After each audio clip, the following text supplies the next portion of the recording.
Hello guys, আসসালামু আলাইকুম। আজকে দুপুরের খাবার হচ্ছে গরুর ভুড়ি রান্না করেছে। আমরা ভুড়ি বুড়ি মানে বলি, আর আপনারা কি কি বলে ডাকেন জানি না। তো গরুর হচ্ছে যে ভুড়ি রান্না করেছে, আর মানে অল্প করে তুলে নিয়ে আসা হয়েছে এখানে, যে মানে গরুর ভুড়ি হচ্ছে ফ্যানের বাতাসে হয়ে যায়, গোটা হয়ে যায়, এই জন্যে খাওয়ার জন্য অল্প করে তুলে নিয়ে আসা হয়েছে। এগুলো দেখাবো, আমি ভীষণ পছন্দ করি।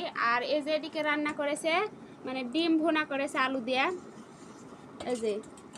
আর এই যে দেখেন বতকের ডিম, কেউ বলবে না এটা এটা হচ্ছে আমাদের বতকের ডিম। বতকে আজকে এই ডিমটা পাড়েছে, এর মধ্যে আছে দুটা কুসুম, এর মধ্যে দুইটা কুসুম আছে।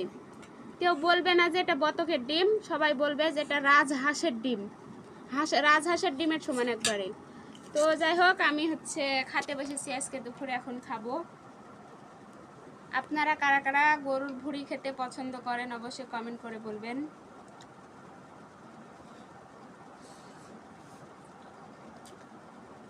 অনেক সুন্দর হয়েছে, খেতে সেই লাগছে। আজকের ভিডিওটা এ পর্যন্ত। আল্লাহ হাফেজ, আমি এখন খাবো।